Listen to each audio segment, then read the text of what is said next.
Good morning. I want to thank you all for tuning in with me this morning. I want to do a quick rundown of the fall of Rome and how it actually equates to us in modern times. The first thing is what you'll see on the screen here is you've got two different images. One, of course, is regarding the devaluation of what would be called the Roman denarius, and one, of course, is the devaluation of the dollar. And those two things will be very, very important as I go through this. I'm going to try to get this all knocked out within 5 minutes or less, so I hope not to waste too much of your time. But I want to get this information to you because it's important. First things first, the things you have to realize about Rome is this. And the simple truth is you cannot compete with free. Okay? What happened in Rome is Rome was actually based off of a slave society in a lot of ways. And as a result, what would happen is Rome would go into a new area, it would conquer it, and it would import slaves from that region back into their homeland. And the problem with slave labor is that farmers cannot compete with free. Okay, so it is very, very difficult for a farmer, an actual person who owns their own land, trying to farm, trying to sell, trying to provide for themselves. It's very difficult for them to struggle against free. So what happens is eventually those people either have to leave their way of life, and as a result, do not pass on the things that they have learned, the things that they have worked their whole lives, and even their parents and grandparents and everyone else had passed down to them the knowledge of the land, knowledge of how to be able to actually maintain a agricultural society. So what happens is a lot of those people begin to leave because you can't compete with free. Now, one of the things that's happening today is that, lo and behold, you've got Democrats who are wanting to import people from other nations solely for the purpose of voting. And you've got Republicans who want to do the exact same. Now, when I say Republicans, you've got to realize that there are different versions of Republicans and there's different versions of Democrats as well. But the particular type of Republican I'm talking about is your Chamber of Commerce type Republican. Basically, your Rauner type Republicans here in the great state of Illinois. And so what they're wanting to do is they're wanting to import free, cheap labor. And so much what happened in Rome is that basically you couldn't compete with free. And many people here were having a great and difficult time. People who didn't go off to college, didn't acquire great skills, they have got a terrible time trying to compete with people who basically are working for free. So that being said, what you have happen is those people begin to leave. And that really kind of takes us into our next thing. The two images you see there are actually the devaluation of the Roman denarius, which of course that goes over a couple hundred years, and of course the devaluation of the American dollar, which only goes over about 100 years. And what you begin to have happen is there's a massive devaluation of currency. As money decreased in value, the government in Rome would eventually no longer accept it as payment. And what happened was this. The government would actually accept payment in kind, and they would reject their own coinage because they'd basically ruin their own coinage. And how they ruin their own coinage? Well, as people left their farms and as people began to leave behind the working class, what they would do is they would pursue the bread and circus atmosphere of Rome itself. And so basically, I believe at one point they were having to feed almost 100,000 people a day in Rome alone just to keep the mobs happy, basically. And so that's where you get the whole bread and circus idea. And you can probably guess just by looking at the two different graphs about when that happened in Rome. Whenever you see that big, huge downtick in the value of the denarius, that's when basically people began to bribe, for lack of a better word, began to bribe the poor. And you see the same thing happening in the American dollar. In the 1960s, I believe it was LBJ with not the New Deal, but I can't remember what he called it, the New America, the Great America, something to that effect. LBJ basically helped create a system where we are essentially subsidizing the poor, which I get. It's good and you want to try to help people, but there are things that you've got to realize about when you start to help it. Now, I could go on that. That's a whole long topic, but I want to get back to the main things I want to talk about, and that's this. Government no longer accepted its own coinage back then. And people began to have to pay in kind. And what that means is if you were a farmer, you had to give X amount of your grain to the government to basically pay your debt. If you were a shipbuilder, you'd have to build X number of ships a year to give to the government. If you were a A person who made clothing, you would have to donate X number of tunics to the government a year.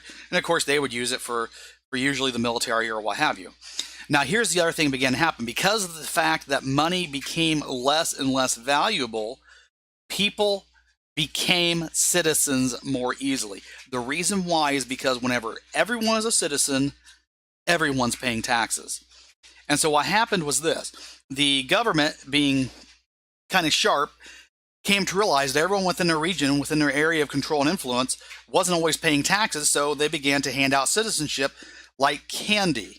Now, isn't that amazing that exactly sounds like what's happening here in the United States now, where basically there's a certain group out there who wants to just hand out citizenship like it's nothing, and what they're wanting to do is they're wanting to increase the tax base because they have devalued and screwed up our currency so much. Now, this happened in Rome as well, and they began to accept only payment in kind. As I said, that's basically whatever you were doing, you had to give over. Now, the best example that I'm going to give you with that is farmers, because there's a reason why I want to talk about specifically farmers. So what you have happening, of course, you can't compete with free. There's a massive devaluation of currency. So what happens? Well, cities begin to fill with people who can no longer struggle against back-breaking taxes and a small profit margin.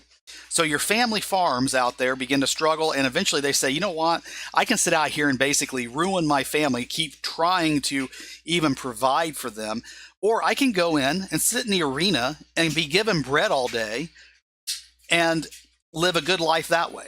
And so what happens is people begin to leave their farms, begin to leave their work, and they go and they sit in an arena, because why not? Why would you struggle and fight whenever things are being handed out for free? And what happens is you're basically destroying people's will to provide for themselves. It's back-breaking is what it is. And that's happened a lot within the inner cities and within the urban areas within our nation, because people start to realize that, you know what, I'm better off on the government handouts than I am if I try to struggle and fight myself. Meanwhile, the government's basically devaluing the money you would be earning anyways. And as a result, you're basically in a no-win situation. So what happens is those people who are leaving no longer are passing on their skills from father to son, from mom to daughter, about how to do things, whether it be building buildings, whether it be building farms, building whatever it is that you're building, whatever it is that you do, those skills of how to do it are no longer being passed on. And what happens is you've created an underclass who are unskilled and nothing but time on their hands. What happens whenever you've got nothing but time on your hands? Well, people tend to go more toward a degenerate mindset, because they basically feel as though they have no future because they cannot provide for themselves. They cannot do anything. They are basically slaves to the state. And that's an important word. For you see, what are the results? What happened in Rome was a couple things. First and foremost, serfdom actually began in Rome. The ideas of early serfdom started in the whole payment in kind, because what began to happen was people were eventually forced to no longer be able to leave their farms. They had to work their farms and hand over their production, their grain, their whatever they were doing, to the government, to their baron, their lord, or whoever. And that is actually eventually carried on into the Middle Ages and becomes what we would now know as serfdom. Serfdom, by the way, is just the root word for it, comes from Latin for slave. So you get exactly the idea. Serfdom is just slavery. So how does that affect us here? Well, guess what? We're in the exact same situation. Our currency is devaluing left and right. Our currency is basically just, it's worthless compared to where it was 100 years ago. And more importantly, what you're beginning to see is people are leaving their work and they are leaving things behind because they are tired of struggling against a government that is doing nothing but binding more and more taxes upon them. Here in Illinois specifically, what you're finding is that people are leaving. The ones who can leave are leaving.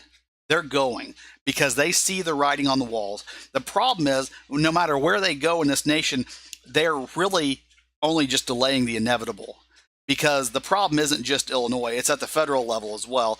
And there are states that are better than others.